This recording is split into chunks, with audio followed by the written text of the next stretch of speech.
Lesson 13.2 is about measures of angles of a triangle.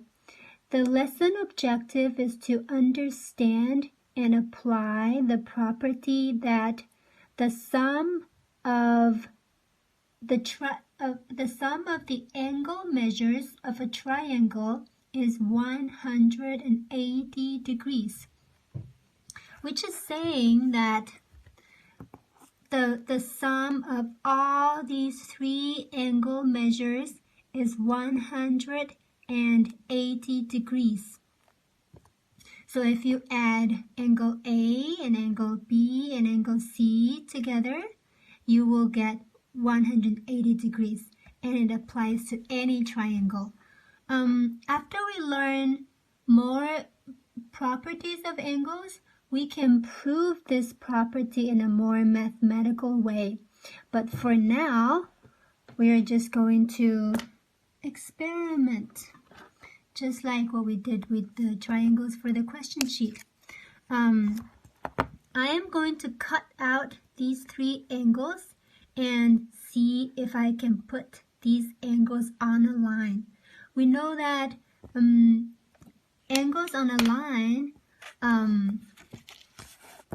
if they can make angles on a line, their angle measures add up to 180 degrees. So let's see if these three angles can make angles on a line.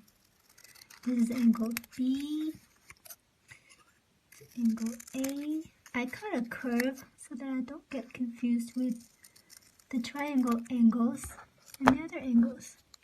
Let's see. And this is angle B here. And angle A. And angle C. Isn't that a perfect angles on a line? So we know that the three angles of the triangle, the sum of their measures are angles on the line, or the sum of their measures is 180 degrees because they make angles on a line. I also cut out another triangle, which is a right triangle. Let's see if I can put it back for you to see. I think matches here, and this one is here, and this one is here. So this is another triangle that I just cut out. It's a right triangle. And all the three angles here, angle C, angle B,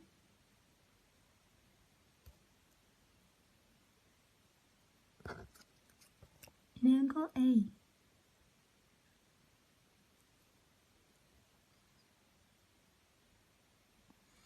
That tells us that in a right triangle, the sum of all three angle measures is also 180 degrees.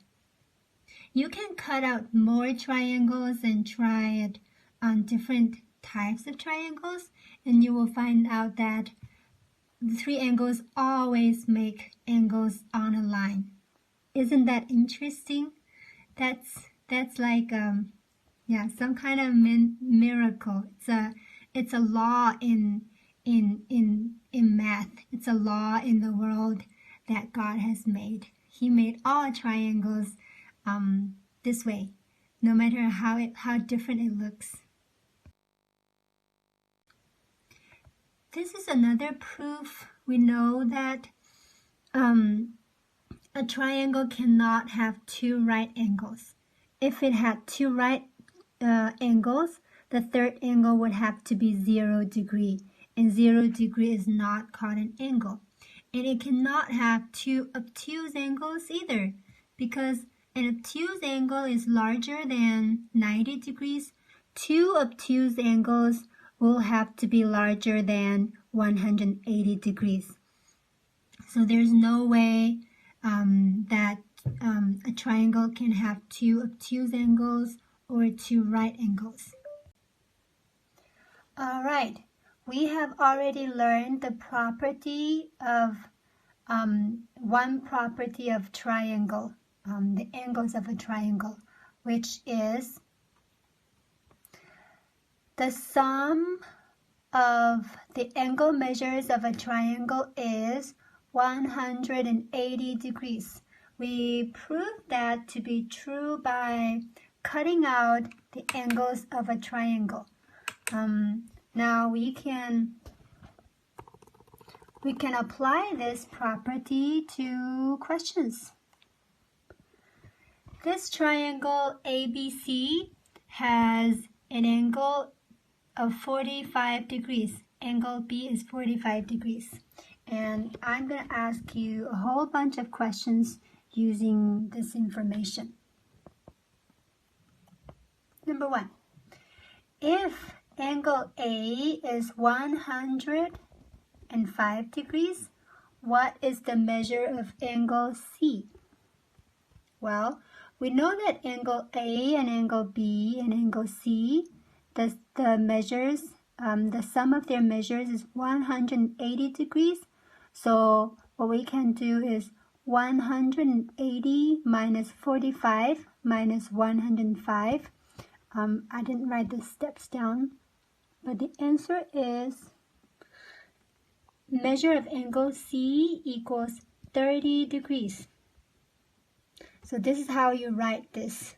You write M for measure, and you write a symbol of angle symbol. You write the name of the angle, and you write the degree. Number 2, what is the sum of angle A and angle C? So if we know only one angle in this triangle, we don't know the specific measure of these two angles, but we know the sum of their measures because the measure of all three angles is 180 degrees. Sum of angle A and angle C would be 180 degrees minus 45 degrees, which is 135 degrees. Next one, state 3 possible sets of values for the measures of angle A and angle C. Since we do not know the measures of angle A and angle C, there are different possibilities. First, if angle A is 90 degrees, angle B is 45 degrees, we know that angle C is 45 degrees because all three angles add up to 180 degrees. If angle A is a different measure, all my 3 sets are the same. Let's do it again. Okay, let's do it again.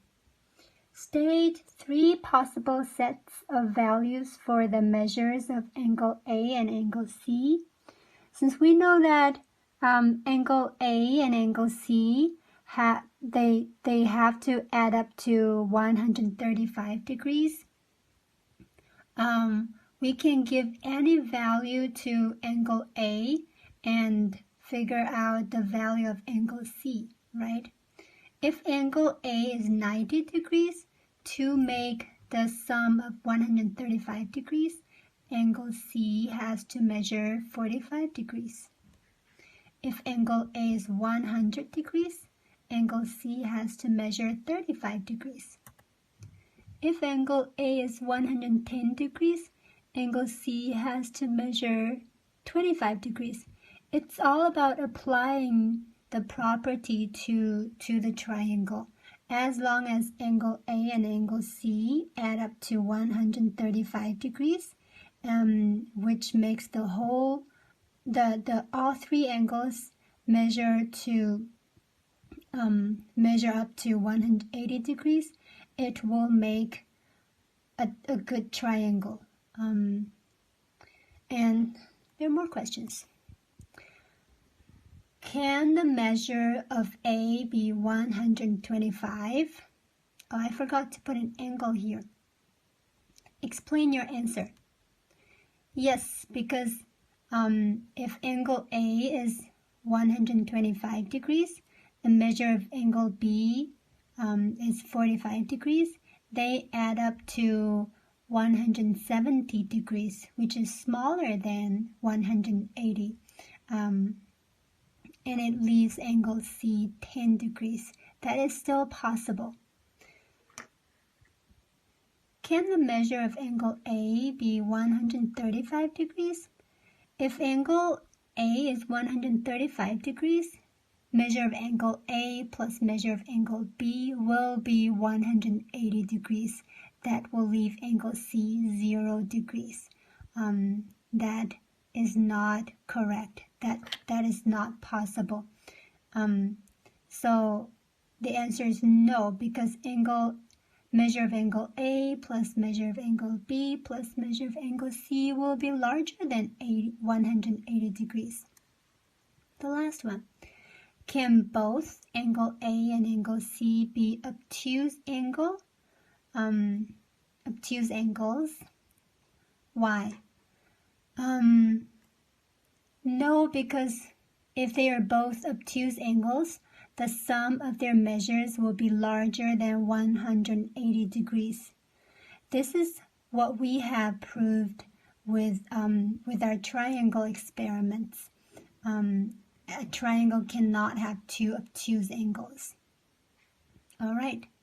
The homework for this lesson, let me quickly show you a picture. You won't face these many questions, but I would like you to understand. For the homework, it's much simpler. These triangles are not drawn to scale. Find the unknown angle, measure in each triangle. So in each triangle, you know 2 angle measures out of 3, and your work is to find out the unknown angle. Yep, for all of these, should be pretty easy. 180 degrees minus the 2 known angles, and you get the unknown angle.